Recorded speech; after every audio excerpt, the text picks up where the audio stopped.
Hey you guys, just want to let you all know before the video starts there are game spoilers in this video, so viewer discretion is advised. If you click on the video without having played the game, you are doing so at your own risk. So have fun and I'll see you all in the video. Hope changes the way we see things in any situation, whether it be your comrades helping fix a broken ship, or the way in which a fantastical huddle-up can change the course of a boss battle. Guardians of the Galaxy is fictional proof that a game doesn't need to take itself too seriously to be good, and that hope is the foundation which all good premises are built upon. Hope in ourselves, the future, and each other. What's going on, you guys? It's your Huggable Hipster here, and welcome back to today's review. Today, I'm going to be diving into Guardians of the Galaxy. I saw the movie, I saw the first one, and I think I might be actually seeing the second one this weekend, so I'm pretty excited about it. I know, and correct me if I'm wrong, Guardians of the Galaxy, Guardians of the Galaxy fans, fanatics, hubbalubs, I don't know what another word for fanatic is. Please tell me down in the comments below, is there a third one coming out? I'm hearing that it's diving more into Rocket's story, and I need that in my life. When diving into this game, I found myself at first bored.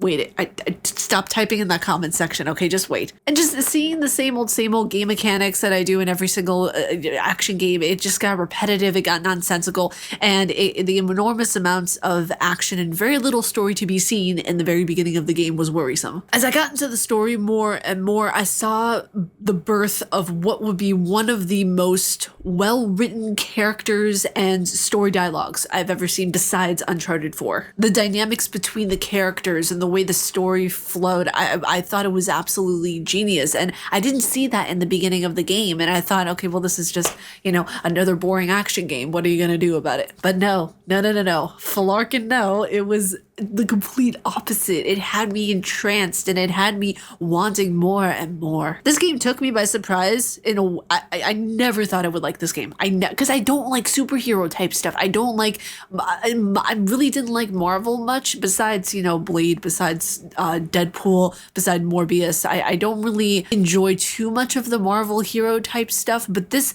really has changed my mind on a lot of it. Guardians of the Galaxy also didn't take itself too seriously in the grand scheme of things. Yes, there are serious moments that pulled at my heartstrings as tears fell down my cheeks, but the humanity that this game holds is something remarkable.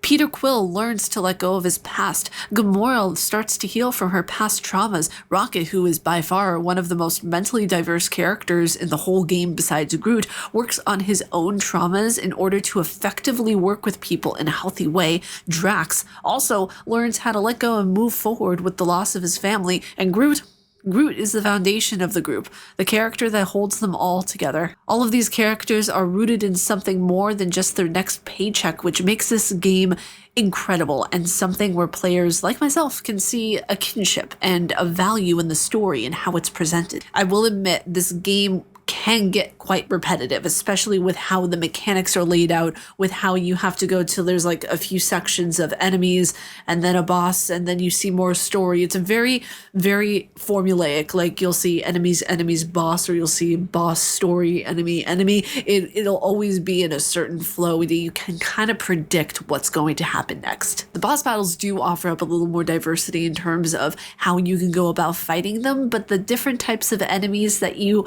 fight, or like the sections in which you fight enemies, there's really, it's just, for me, it's kind of boring. The mundane battles that are in the world are really nothing impressive in my eyes. The only thing that, in terms of the battles, I would say that's truly impressive is the way that you can utilize all of your different team members and have these unique things called huddle-ups. I've never seen this before.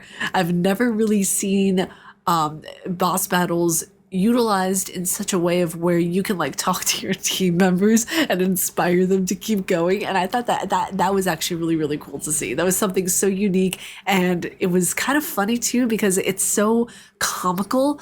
But then again, this game doesn't need to take itself seriously to be good.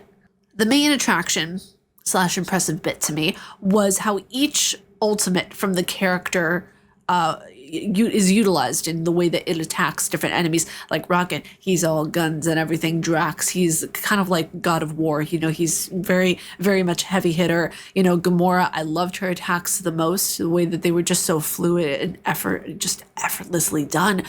Peter Quill, he just has a lot of these different ones of where you can like flow up and do like multiple shooting styles and everything. So you can unlock like different traits and different character attacks and everything, and even different costumes too. Around the world there are different like chests that you can open up for different costumes and stuff for all the characters, which I think is pretty awesome. With every exciting swashbuckling adventure starting, it must come to an end. Guardians of the Galaxy took me by surprise and held my heart in a way that I never expected. The stories / character development, the way you can huddle up during boss battles or any battle for that matter to boost team morale, and seeing your past brought to life in a way that will only hold you back. The promise is what keeps you locked up mentally and will always be more damaging than anything else.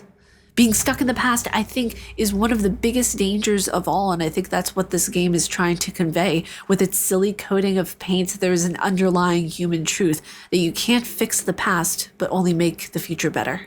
You guys, that was my review of Guardians of the Galaxy. I give it a solid 8.5 out of 10 because the story, that's what's the best part about it. And I can highly recommend this game if you guys want to be in it for the long haul for a story, because this is a long game. There are 16 chapters in this game, and each chapter has its own modus operandi, if you even want to say that. It has its own purpose. You meet different unique characters that will guide you along the way to unlock more and more of the story. So if you want a really great story, hands down, play this game. If you guys want great combat, it's got good combat, but it's really repetitive. Now, when it comes to the mechanics, I really didn't even mention them in here because there was nothing to mention. They were very good in terms of how they were utilized with the PS5. There was nothing game breaking. There was nothing that was stuttering about the controls. Everything was very fluid, and the pacing of just everything was very nice. But you guys, if you all like my face and what I do, please be sure to subscribe and hit that bell down below. I make videos every day here on YouTube. May you find your worth in the waking world, you hunter. Stay casually nerdy, and I will see you all in the next video. Umbasa.